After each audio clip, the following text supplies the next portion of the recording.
Amigos de la costa, muy buenas noches. En esta oportunidad nos toca hablar del medio ambiente, porque al igual que ocurre en la mayoría de costas de este país, de los ríos y de las zonas de lagunas y demás, el sector privado, porque no es otro, está robando descarada y cínicamente. Ahí hemos visto todo lo que se ha denunciado en los diferentes medios de comunicación. Pero nos ocupa hoy un caso, a mi manera de ver, triste. Yo lo llamaría hasta vulgar, como es la Ciénaga del Rincón, mejor conocido como Lago de los Cisnes, en jurisdicción del municipio de Puerto Colombia, otrora área metropolitana, bueno, hoy área metropolitana de Barranquilla, pero formó parte del casco urbano de la ciudad de Barranquilla y hoy colinda con parte del sector de Urbaplaya que corresponde a la ciudad de Barranquilla. Ahí lo han robado, lo han reducido, eso era de 56 hectáreas, creo que va a duras penas a 30, 34 hectáreas hoy en día. Por ello hemos llamado al abogado ambientalista, el doctor Mario Williams, para que nos ayude en esto, quien es la primera persona que se apersona en presentar una denuncia para que se protejan los bienes inalienables, imprescriptibles, ¿no? Henry, esos bienes se llaman bienes le dicen en las notarías. Ajá. Inalienables, imprescriptibles e inenajenables. ¿Y por qué se lo roban? Ahí está el problema. A ver, yo pienso que uno de los grandes problemas del lago del Cisne, digámoslo mejor de esta manera, Henry. El Atlántico es el segundo departamento más desértico del país después de La Guajira. Teníamos del orden de cerca de 23 ciénagas. Se han venido secando ya hasta este momento 5 y recientemente un arquitecto en Puerto Colombia me decía que hubo otra, la Balboa, que también se secó. La Balboa, sí señor. Entonces ya tendríamos 6 y la nuestra, la del Lago del Cisne, sería la séptima ciénaga. Esa ciénaga, Henry, realmente ya está seca. Ya está seca. Lo que hay allí, lo que nosotros vemos en este momento es un simple espejo de agua. Recientemente se acaba de realizar una obra que es la solución en el sentido de que mientras esté el régimen del mismo, que el mismo sistema proporciona, es decir, el régimen de sequía, mientras esté ese régimen de sequía, lo que hay que hacer es eso, es decir, retirar el sedimento, retirar esa colmatación que se produjo, de tal suerte que podamos, recuperar el vaso de profundidad.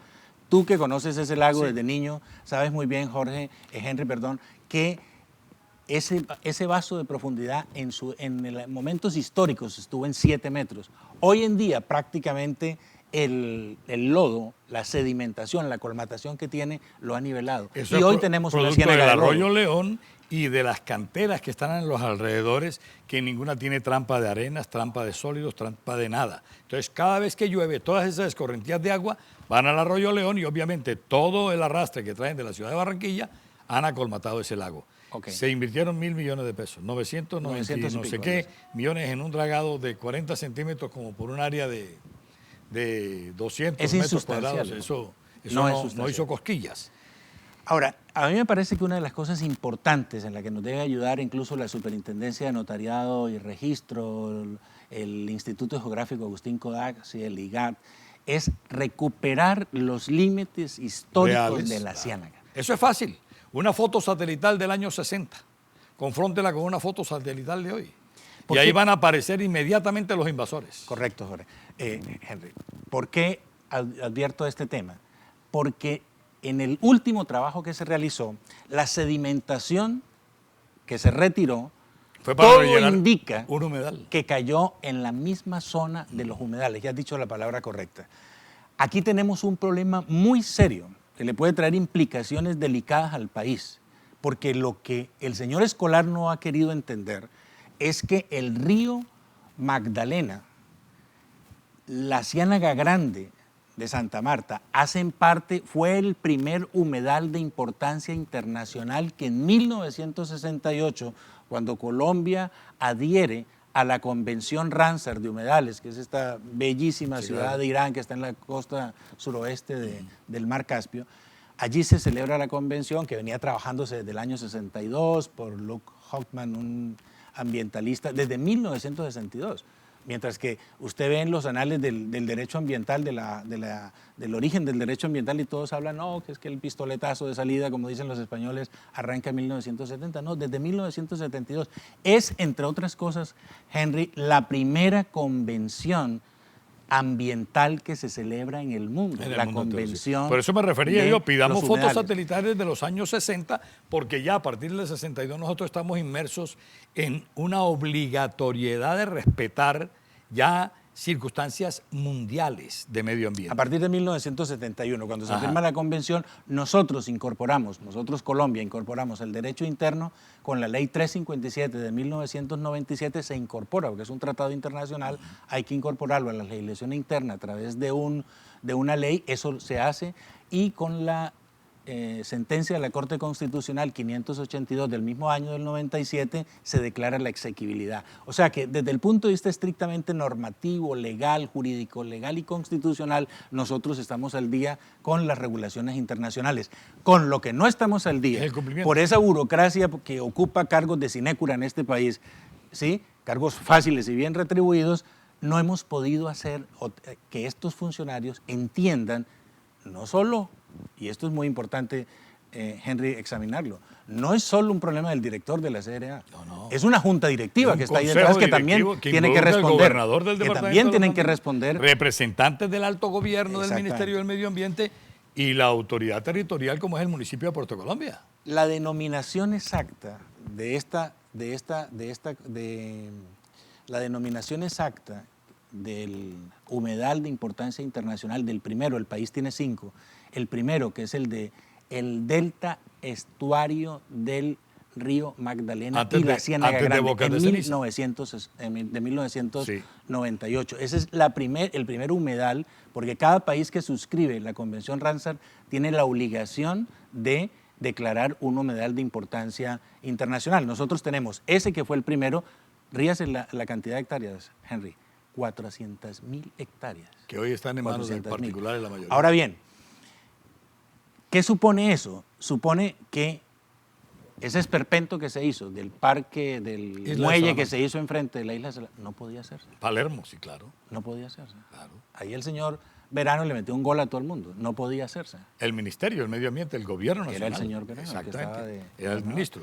Entonces, el punto es, después viene otro humedal de importancia internacional en el 2004, que es el de la Laguna de la Cocha, en Nariño. Luego viene el río Baudó y San Juan también. Y posteriormente, en el 2008, se incorporan la Laguna del Otún y el sistema lacustre de Chingaza. Ese mismo año, el mismo día, se incorporan esos dos. El país tiene 5 humedales de importancia internacional. Ahora bien, 4,5 ya. 4,5 más o menos, sí. Ahora bien, el punto está en que este complejo al que pertenece el lago del Cisne hace parte de ese delta estuariano. No se olvide, Henry, que esto es un ecosistema, Claro, es un exacto. conjunto. Ahora, ¿qué va a pasar con los trabajos que se han venido adelantando en el lago del Cisne? Lo que requiere los trabajos del lago del Cisne para su recuperación, que son fundamentalmente 2 cosas absolutamente elementales: retirar la sedimentación en orden a poder recuperar el vaso de profundidad y meterle agua. La única solución posible, porque no hay otra, Bueno, le es tengo que el buenas agua noticias. venga, Le tengo buenas del noticias. río Magdalena. En estos días se reunió el Consejo Directivo y autorizó una inversión de 2.000 millones de pesos para tomar aguas del arroyo León, pretratarlas y con ello mantener el vaso de agua del lago de los Cisnes. Ello insiste en que para poder dragar hay que darle agua para que puedan las dragas de succión trabajar, que no las de corte, porque ya confirmaron que el corte no es gran cosa. Así que esa es una temática que vamos a desarrollar en unos instantes con ustedes después de esta pausa.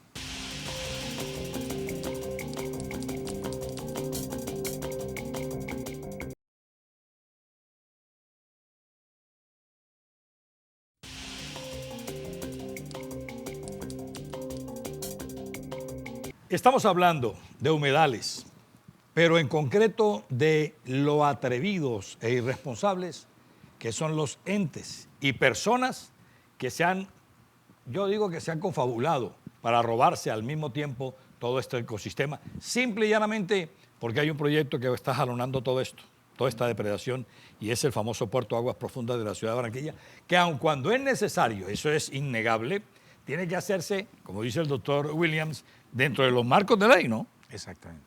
¿Por qué entonces esta depredación?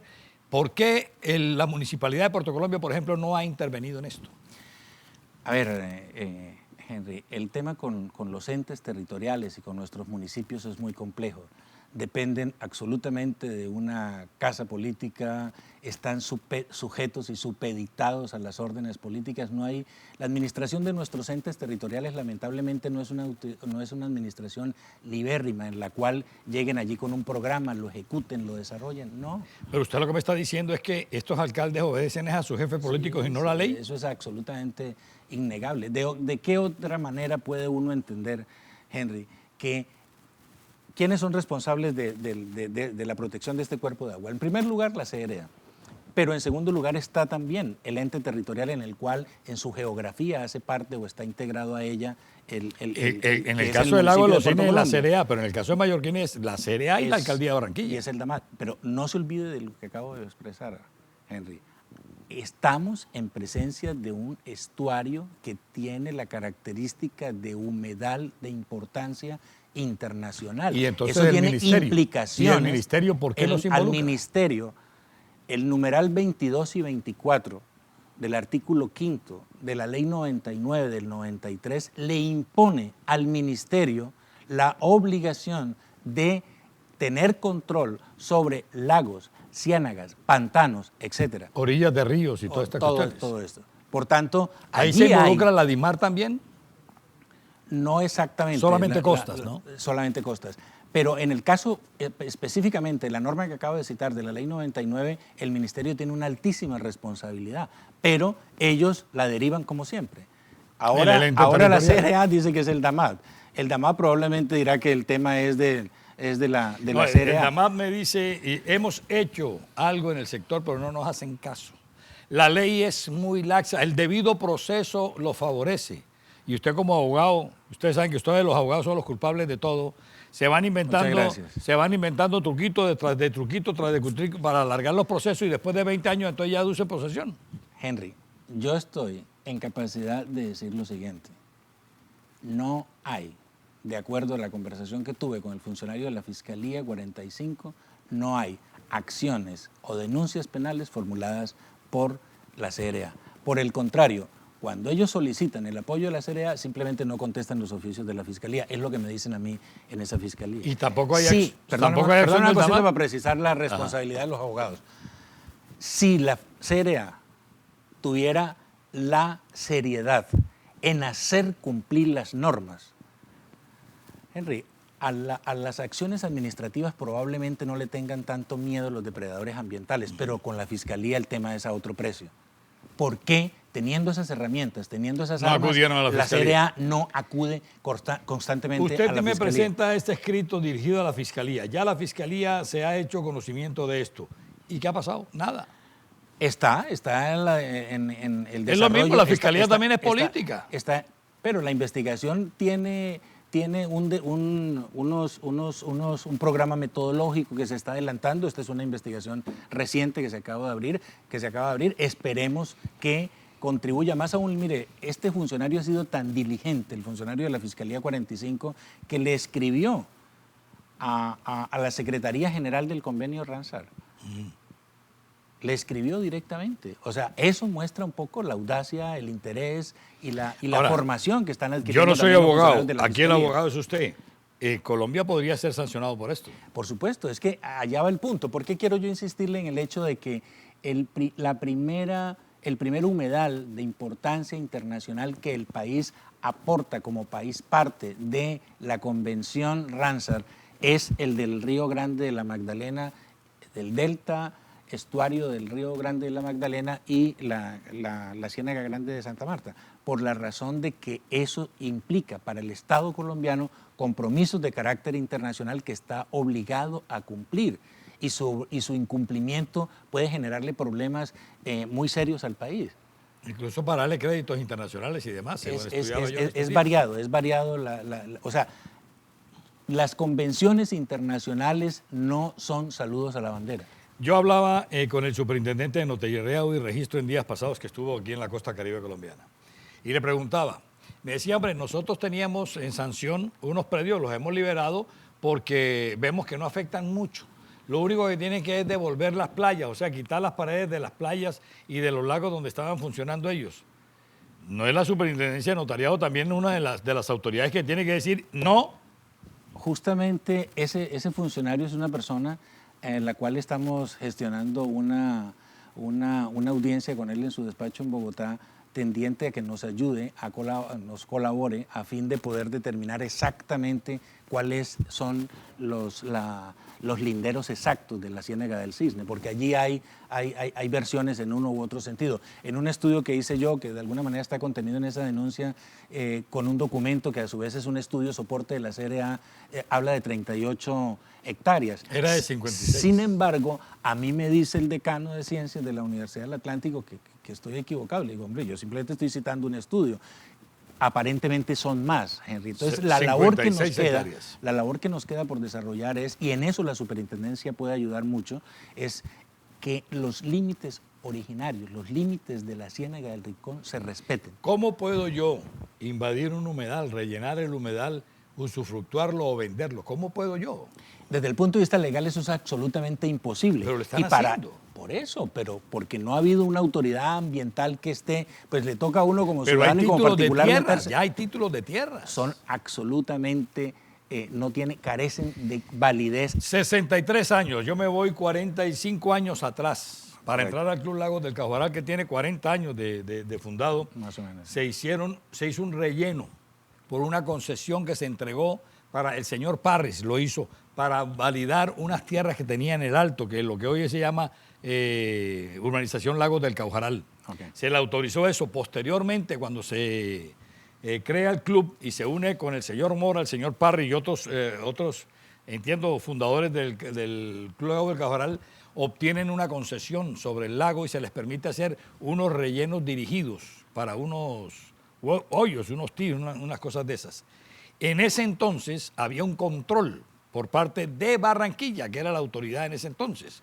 Ya eso pertenecía a toda la ciudad. Más adelante estuvo el Inderena ahí, tal vez. El Inderena trabajó ahí, entonces sí, fue el Inderena el que dio esos permisos. Esa época, sí. ¿Y cómo se hace esa transición de todos esos permisos y de esos controles a hoy que no se lleva nada? A ver, el punto está en lo siguiente, Henry. Los permisos que otorga una entidad ambiental, en este caso, el Inderena en su momento, en el momento en que esa entidad desaparece, esos permisos, obviamente por el principio de legalidad, se conservan y se mantienen. Las responsabilidades de supervisión, vigilancia, control, etcétera, pasan al nuevo ente ambiental que se crea. Y ahí es donde viene el problema. Yo recuerdo que el Inderena, a pesar de las críticas que pudo haber tenido, el Inderena fue una institución que efectivamente pero eso trabajó. también causó muchos problemas de tierras en este país. Hubo problemas, pero de alguna manera, no se olvide, Henry, que allí ellos trabajaron con un documento extraordinario del cual Colombia incluso fue modelo para muchos países de América Latina, el famoso Código Nacional de Recursos Naturales Renovables, exacto, decreto 2811 del 74. Esa norma permitió, a pesar de que muchos la criticaron porque era una norma, pues sí, muy bonita en el cuerpo normativo, en el texto, pero no tenía dientes. O sea, eso y no, terminó no dando al traste con aquella alianza, aquella reforma agraria del gobierno Lleras, entiendo. Esa reforma es de más atrás, sí, de Lleras. Sí. Sí, bueno, correcto. Óigame una pregunta. Estamos hablando del 2811 del 74. ¿Cómo?